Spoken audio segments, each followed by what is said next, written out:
ধরে আনো, বাদশাহ হুরমুজানকে ধরে আনো।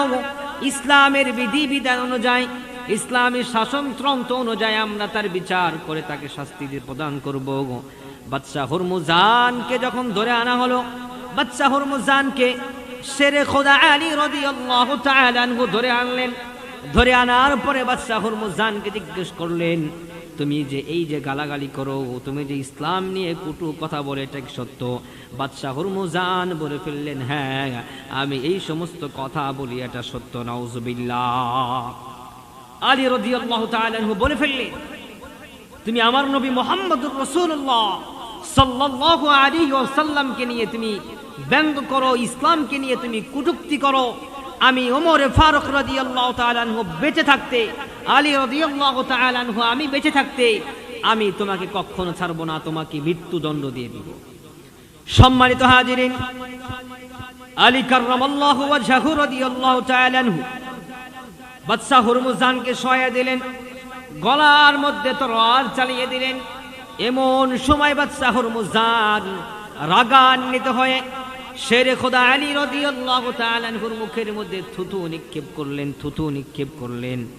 থুতু নিক্ষেপ করার সঙ্গে সঙ্গে ওমর ফারুক রাদিয়াল্লাহু তাআলা আনহু আলী রাদিয়াল্লাহু তাআলা আনহু তাকে ছেড়ে দিলেন। সুবহানাল্লাহ। এবার বাদশাহ হুরমুজান জিজ্ঞেস করলেন, কেন, কি হলো? মৃত্যুদণ্ড দিতে গিয়া তোমরা আমাকে ছেড়ে দিলা কেন, কি হলো? তখন আলী রাদিয়াল্লাহু তাআলা আনহু বললেন, তোমাকে আমরা মারতে চেয়েছিলাম, তোমাকে আমরা জবাই করতে চেয়েছিলাম, হত্যা করতে চেয়েছিলাম। আমার ইসলাম নিয়ে কটূক্তি করার কারণে, মুহাম্মদুর রাসূলুল্লাহ সাল্লাল্লাহু আলাইহি ওয়াসাল্লামকে নিয়ে ব্যঙ্গ করার কারণে তোমাকে দুনিয়া থেকে আলাদা করতে চেয়েছিলাম। তোমাকে দুনিয়া থেকে আলাদা করে তোমাকে জাহান্নামের পথে দিয়ে চেয়েছিলাম। ও যুবক ভাইরা, ও ইমানদার যুবক ভাইরা, স্কুল কলেজের ভাইরা, তোমরাও সাক্ষী থাকো, তোমরাও হাতে হাত মিলিয়ে যাও, তোমরা একসাথে জবান দিয়ে বলো, আমরা ইমানদাররা বাংলার জমিনে বেঁচে থাকা অবস্থায় মুহাম্মদ সাল্লাল্লাহু আলাইহি ওয়াসাল্লামকে নিয়ে যে বেঈমান কথা বলবে, ওকে জিহ্বা কেটে জাহান্নামের মধ্যে ফেলে দেব। কথা বলেন ঠিক কিনা? এই যুবক ভাই, শুধু তাওহীদি জনতার প্যান্ডেল, তাওহীদি জনতার দেশ, এটা মুসলমানের দেশ, এটা ইহুদি নাসারা খ্রিস্টানদের আর নাস্তিকদের দেশ না। এই দেশ শাহজালালের দেশ, এই দেশ শাহপরানের দেশ, এই দেশ শাহ মাখদুমের দেশ, এই দেশ আহমদ শফি সাহেবের দেশ, এই দেশ আল্লামা আজিজুল হক রহমাতুল্লাহি আলাইহির দেশ, এই দেশ ইসলামী দেশ। অতএব এই মুসলমানের রাষ্ট্রের মধ্যে, এই দেশে মুহাম্মদ সাল্লাল্লাহু আলাইহি সাল্লামের উম্মত বেঁচে থাকা অবস্থায় কোন নাস্তিক আমার নবীকে নিয়ে কটূক্তি করবে, কোন মুসলমান বসে থাকতে পারে না। কথা বলে ঠিক কিনা?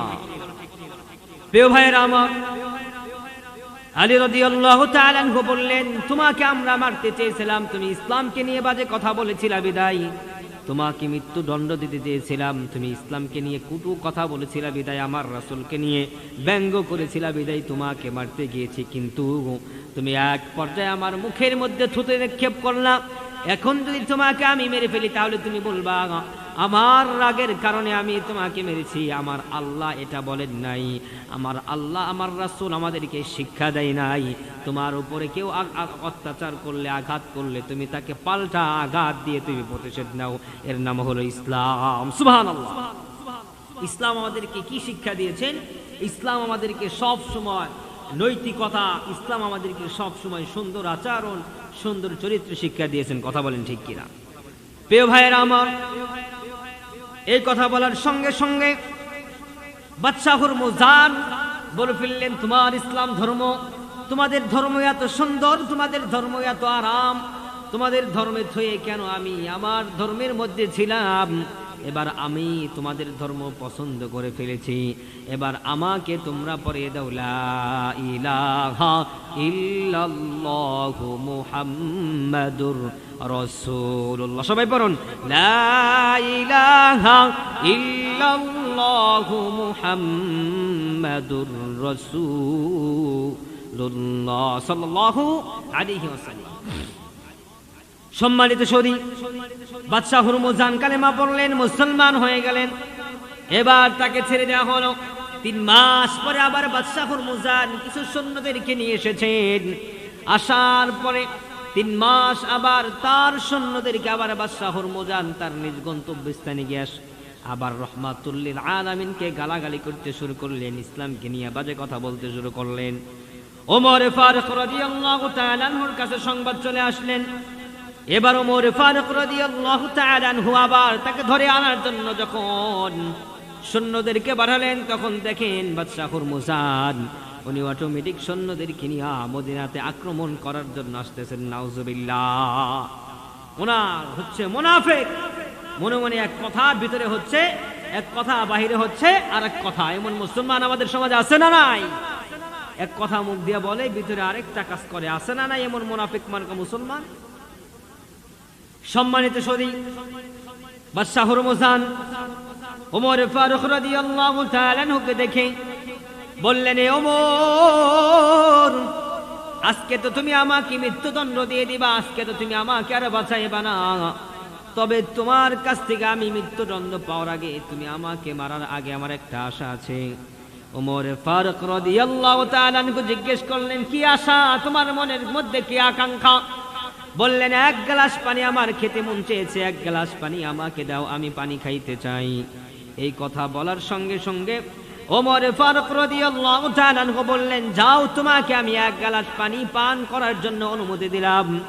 যখন 1 গ্লাস পানি পান করার অনুমতি পাইলেন, তখন ওমর ফারুক রাদিয়াল্লাহু তাআলা আনহুর সামনে এসে বাদশাহ হুরমুজান পানি পান করতে চায় না, বসে আছেন। ওমর ফারুক রাদিয়াল্লাহু তাআলা আনহু জিজ্ঞেস করলেন, কি হলো তোমার, কি হলো, পানি কেন তুমি পান করো না?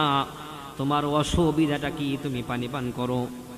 বাদশাহ হুরমুজান এবার ওমর ফারুক রাদিয়াল্লাহু তাআলা আনহুকে জিজ্ঞেস করে বললেন, আমি যতক্ষণ পর্যন্ত পানি পান না করব ততক্ষণ পর্যন্ত তো তুমি আমাকে মৃত্যুদণ্ড দিতে পারো না। বলে, না, যেটা ওয়াদা দিয়েছি, মুসলমান কখনো ওয়াদা দিয়ে ওয়াদা বরখেলাপ করে না। কথা বলেন ঠিক কিনা? মুসলমান কখনো ওয়াদা বরখেলাপ করতে পারে না। কিন্তু পরিতাপের বিষয় হচ্ছে আজকে মুসলমান ওয়াদা দিতেই শিখে নাই, মুসলমান আজকে সত্য বলতে পারে না, মুসলমান আজকে মিথ্যা দিয়ে ব্যবসা করে, মুসলমান আজকে মিথ্যা দিয়ে সমাজ চালায়, মুসলমান আজকে মিথ্যার উপরে সমাজটাকে প্রতিষ্ঠিত করেছে। কথা বলেন ঠিক কিনা? কিন্তু মুসলমানের চরিত্র হলো কি, সে কখনো ওয়াদা দিয়ে ওয়াদা বরখেলাপ করতে পারে? ওয়াদা দিয়ে ওয়াদা বরখেলাপ কখনো মুসলমান করতে পারে না। কথা বলেন না কেন? সম্মানিত সুধী, এই কথা বলার সঙ্গে সঙ্গে বাদশাহ হুরমুজান গ্লাস ভর্তি যে পানি ছিল ওই পানিটা জমিনের মধ্যে ফেলে দিল আর বলল, এই পানি আর আমি কখনো পান করতে পারবো না। তুমি ওমর ফারুক রাদিয়াল্লাহু তাআলা আনহু আর কখনো আমাকে তুমি হত্যা করতে পারবা না। ওমর ফারুক রাদিয়াল্লাহু তাআলা আনহু বলেই ফেললেন, তুমি কৌশল ব্যবহার করেছো, কিন্তু মনে রেখো মুসলমান কখনো ওয়াদা ভঙ্গ করে না। আমি ওয়াদা ভঙ্গ করলাম না, কিন্তু এই ইসলাম নিয়ে তুমি কটূক্তি করবা, কিন্তু তোমাকে ছাড়া হবে না। প্রিয় ভাইয়েরা আমার, বাদশাহ হুরমুজান 6 মাস পরে আবার চলে আসতেন। 6 মাস পরে আবার সৈন্যদেরকে নিয়ে চলে এসেছেন। সৈন্যদেরকে নিয়ে চলে আসার পরে ওমর ফারুক রাদিয়াল্লাহু তাআলা আনহু দেখলেন আবার বাদশাহ হুরমুজান মুসলমানদের উপরে আবার আক্রমণ করার জন্য, অ্যাটাক করার জন্য চলে এসেছেন। নাউজুবিল্লাহ। তখন ওমর ফারুক রাদিয়াল্লাহু তাআলা আনহু জিজ্ঞেস করলেন, কি হয়েছে তোমার, কি জন্য তুমি এখানে এসেছো?